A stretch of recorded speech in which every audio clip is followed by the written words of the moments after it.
မင်္ဂလာပါရှင် Grace Pro Channel ကနေအားလုံးကိုနှွေးထွေးစွာနဲ့ကြိုဆိုလိုက်ပါရရှင်။ကျွန်မကတော့တင်ဆက်သူဟန်တီဦးဖြစ်ပါတယ်။ဒီနေ့မှာတော့ပရိသတ်ကြီးတို့အတွက်တကယ်ကိုကြောက်စရာကောင်းပြီးတော့စိတ်ဝင်စားစရာကောင်းလာတဲ့ဖီးရက်ဗီဒီယိုဖိုင်လေးတွေကိုရွေးချယ်ပြီးတော့တင်ဆက်ပေးချပါရရှင်။ဘလောက်တော့စိတ်ဝင်စားစရာကောင်းပြီးတော့ကြောက်စရာကောင်းနေလဲဆိုတာအသေးတရားရနဲ့လိုက်ပါစီးမျိုးခံစားအားပေးကြပါဦးနော်။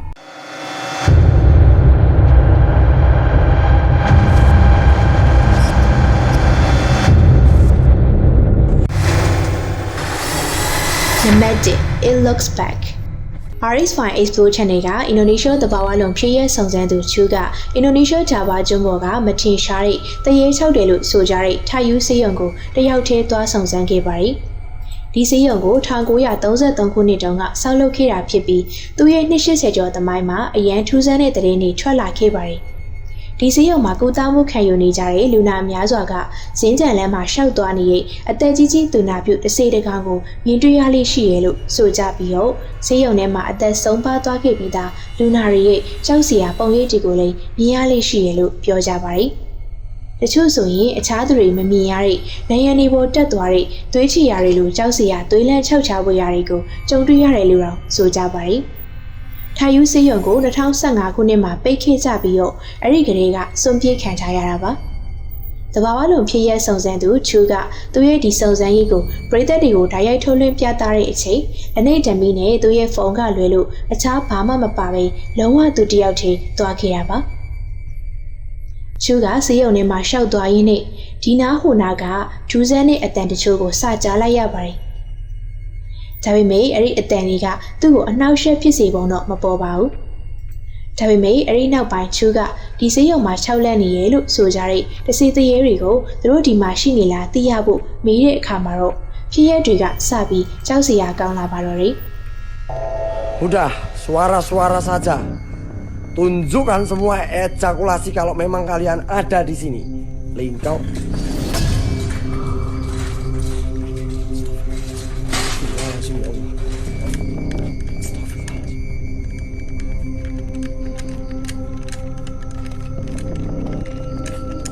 စေးရုံလူနာတင်စင်တစ်ခုကသူ့လိုရွေးရှားလာတာကြောင့်ချူးလဲအရန်ကြောက်ပြီးထိမ့်မနိုင်လောက်အောင်စတုံရင်လာပါတယ်။ဒါပေမဲ့ဖြစ်ရဲတွေကပို့ဆိုးလာတာကြောင့်ချူးလေဒီလောက်ဆိုစေးရုံအစာအုပ်အပြစ်မှာစုံစမ်းတာလုံလောက်ပြီလို့တွေးပြီးတော့စေးရုံအတွင်းထဲတဲ့အခန်းတွေကိုစုံစမ်းဖို့အတွက်ဝူတီဝင်သွားပါတော့တယ်။ဒါပေမဲ့သူကအစာအုပ်ရဲ့တနေရာကထွက်လာတဲ့ကြောချမ်းပွေရာခေါင်းလောင်းမိတန်ကိုစကြားလိုက်ရပါတယ်။သူအတန်ထွက်လာရနေရာကိုကြည့်လိုက်တဲ့အခါမှာတော့ကျော်ရိုးရဲကြီးကိုစိတ်ကြောက်သွားစေတဲ့တစ်စုံတစ်ခုဖြစ်လာပါတော့တယ်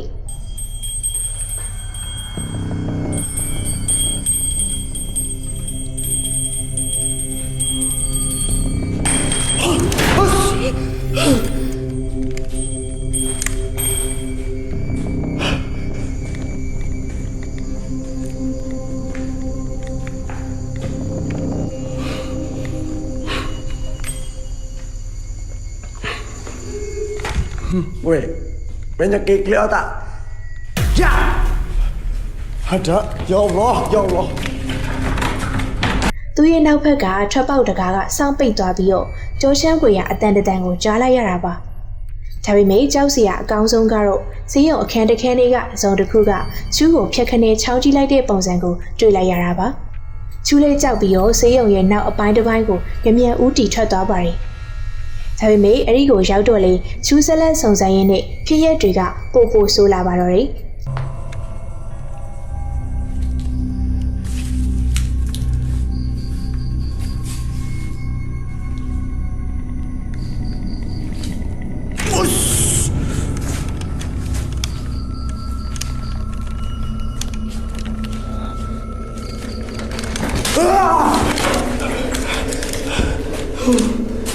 Astagfirullahaladzim, ya Allah.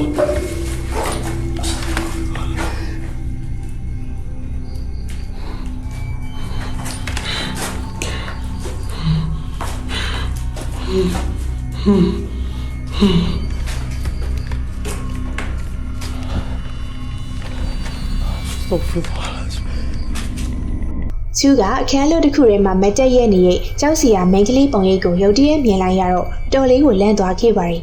သူတက်တိမွေးပြီးတော့အဲ့ဒီအရာစီကိုပြေးပြီးသွားကင်ပြီးမိအဲ့ဒါကချက်ချင်းဆိုသလိုလုံးဝကိုပျောက်ကွယ်သွားခဲ့ရပါအခုတော့ချူကအရန်ကိုတုံလှုပ်ပြီးဒီရထွက်သွားဖို့ပဲစဉ်းစားမိပါတော့တယ် The Magnet Haunted Basement အခုနောက်တစ်ပုတ်အနေနဲ့ Warren ဆိုတဲ့အမျိုးသားကြုံလိုက်ရတဲ့ကြောက်စရာဖြစ်ရပ်တွေကိုတင်ဆက်ပေးသွားမှာပါWarren ရဲ့ပြောစကားအရသူနဲ့သူ့ရဲ့မိသားစုကမြေရောက်ခန်းမှာမကောင်းတဲ့တစုံတစ်ခုရှိနေရလို့ခံစားရတာကြောင့်အဲ့ဒီကိုသွားဖို့အမြဲရှောင်ခဲ့ကြတယ်တဲ့သိမကြသေးခင်တော့ကပဲသူနဲ့သူ့မိသားစုအကြောင်းကိစ္စမရှိပဲပုံမှန်ဆိုရင်မသွားရတဲ့အဲ့ဒီမြေရောက်ခန်းထဲမှာ၆ရှားဝယ်ရာတစုံတစ်ခုဖြစ်ပျက်ခဲ့မှုပါတယ်သူတယောက်တည်းမြေရောက်ခန်းထဲမှာရှိနေတော့မကြသေးခင်ကမှဝယ်ချခဲ့တဲ့ဂျန်အသေးတစ်ခုကဘသူမှထိုင်နေရလဲမရှိတဲ့အပြင်လေတိုက်နေရလဲမဟုတ်ပဲနဲ့သူ့အလိုလိုစားလှုပ်လာခဲ့ပါတယ်ဒီဖြစ်ရဖြစ်ပြီးတော့ရပိုင်းလောက်အကြာမှာတော့သူ့ကိုတော်တော်လေးကိုစဉ်းစားရခက်စေတဲ့အခုလိုဖြစ်လာခဲ့ပါတယ်ဝမ်ကအိမ်မှာသူ့သားနဲ့အတူရှိနေတော့မြေရောက်ခန်းတကားကကျေလောင်တဲ့ဒုံကနေမိတန်းကိုရုတ်တရက်ကြားလိုက်ရပါတယ်သူကဘသူဒါမှမဟုတ်ဘယ်ရာကတကားကိုထုနေရဖြစ်မလဲလို့တွေးပြီးတော့တကားကိုဖွင့်ကြည့်တော့အမှတယောက်မှမတွေ့ရပါဘူး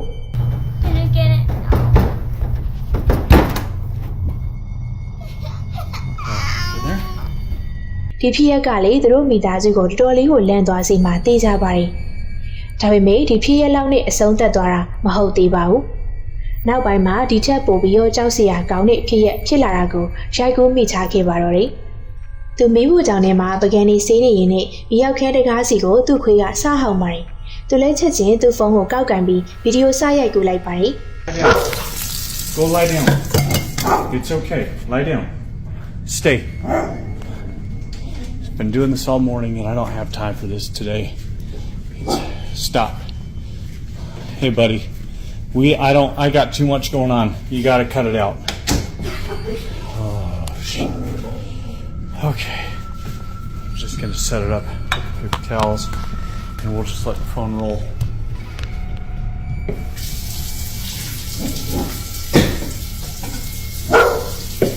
I asked you if you gotta go or you gotta go downstairs or something. Wherever you're gonna go, you gotta go. Calm down. He's okay. Please, not today. Just, holy cow. Oh my God.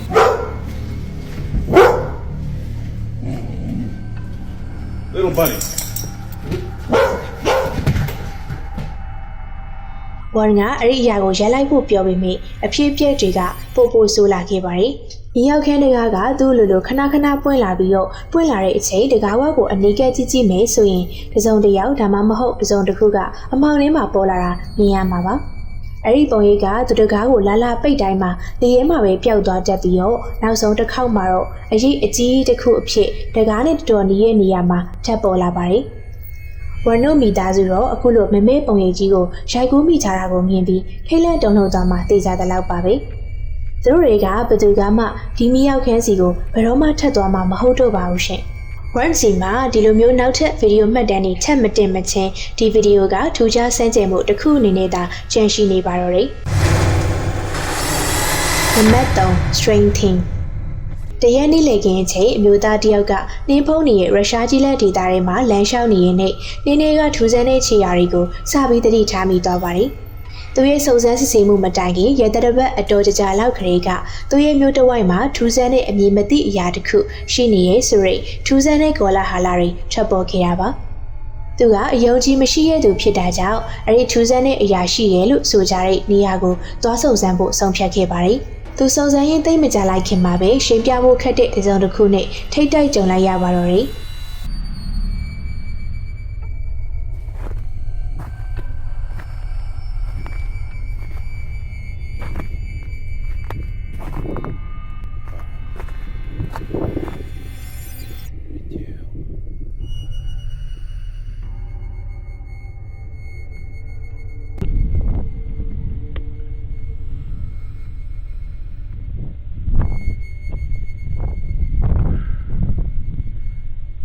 Иди сюда!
သူကနင်းဖုံးနေတဲ့မြေပြင်ကိုကြည့်နေရင်လည်းမကြခင်တနေရာကိုသွားနေတဲ့ပုံစံပေါက်တဲ့ကြီးမားတဲ့ခြေရာတွေကိုသတိထားမိသွားပါတယ်။နောက်ဆုံးတော့ခြေရာတွေကအနီးနားကတစ်ပင်တစ်ပင်ကိုသွားတာဆိုတာကိုခြေရာခံမိသွားပါတယ်။အဲဒီတစ်ပင်ကတစ်ကိုင်းနေတဲ့ကြားမှာကြီးမားတဲ့အယောင်လေးလေးမျက်လုံးတွေကိုမြင်လိုက်ရပြီးတော့တိတ်မကြခင်မှာပဲအနီးနားကမျက်သေးကိုလာနေတဲ့ထူးဆန်းတဲ့သတ္တဝါကြီးကိုရိုက်ကူးမိလိုက်ပါတော့တယ်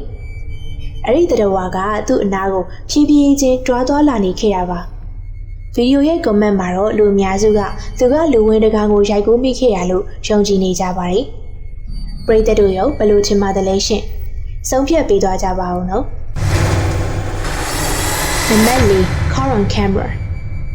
ဒီအင်တာနက်မှာမျှဝေထားတဲ့ထူးဆန်းတဲ့ဗီဒီယိုရဲ့ဝေရင်းတင်ထားတဲ့ source ကိုတော့မသိရပါဘူး။ဒီဗီဒီယိုကစားတောက်ဆိုင်တစ်ခုတွေက CCTV ကင်မရာတွေကနေဝန်ထမ်းကညဘက်အချိန်တန်ရှင်းရေးလုပ်ကအလုပ်ကိုလက်ဆက်သက်နေရင်းနဲ့ရိုက်ကူးမိထားခဲ့တဲ့ကြောက်စရာဖြစ်ရတစ်ခုဖြစ်ပါတယ်။ CCTV ရဲ့မှာကျန်းပိတ်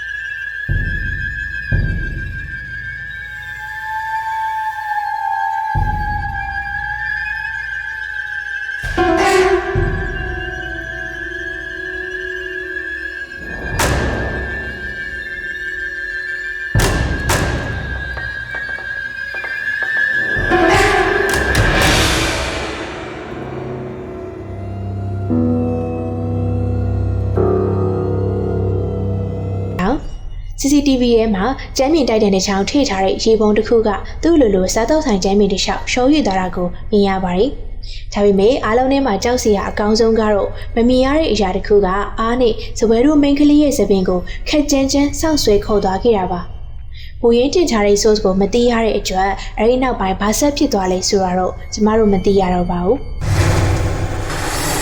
Number 5 The Heartmanမျိုးသားတယောက်ကအိမ်ပြောင်းလာပြီးကလေးကသူ့ရဲ့အိမ်မှာထူးဆန်းတဲ့ဖြစ်ရပ်တွေကိုကြုံနေခဲ့ရပါတယ်။သူကများသောအားဖြင့်ခြေတံတွေကိုကြားရတတ်ပြီးတော့ထူးဆန်းတဲ့ပုံရိပ်တချို့ကိုလည်းမြင်ရလိမ့်ရှိပါတယ်။အတန်အများစုကလူသွားစင်းကြံလမ်းတစ်လျှောက်မှာရှိနေတဲ့အခန်းတစ်ခန်းထဲကနေထွက်လာတာပါ။တရက်နေ့လေကင်းအချိန်မှာတော့သူအဲ့ဒီအခန်းထဲကထူးဆန်းတဲ့ဟိန်းတန်တန်ကိုကြားလိုက်ရပါတယ်။ဒါကြောင့်သူလည်းသူ့ရဲ့ဖုန်းကိုကောက်ကင်ပြီးဒီဖြစ်ရပ်ကိုမှတ်တမ်းတင်ရိုက်ကူးထားဖို့ဆုံးဖြတ်လိုက်ပါတယ်။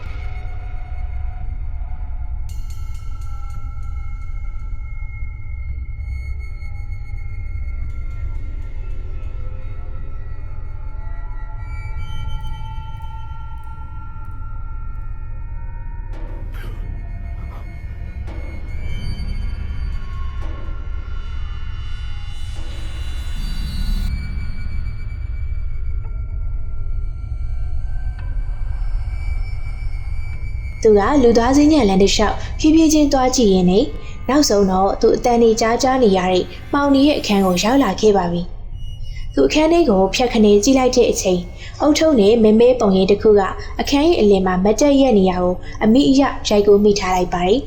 ။တုံ့လှုပ်ပြီးတော့သူလည်းအနောက်ဘက်အဝေးကိုပြန်ထွက်သွားပြီမိ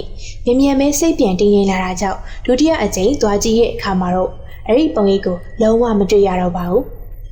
လူအများစုကတော့သူကကိုရင်ကြီးရှည်နဲ့အနားကျအုတ်ထုပ်ကိုပုံမှန်ဝတ်ဆင်လေးရှိတဲ့တစီတရေလိုပုံရိပ် The Headman ကိုရိုက်ကူးမိခဲ့တာဖြစ်တယ်လို့ယုံကြည်နေကြပါတယ်။တီရှုခန်းစာအားပေးခဲ့ကြတဲ့ချစ်ပရိသတ်တယောက်ချီစီရိုင်းနဲ့အမြဲမပြတ်စောင့်မျှော်အားပေးနေကြတဲ့ချစ်ပရိသတ်တယောက်ချီစီရိုင်းကိုကျေးဇူးအထူးပင်တင်ရှိပါရရှင်။နောက်ဗီဒီယိုတွေမှာပြန်ဆောင်ကြမယ်နော်။အားလုံးပဲတတား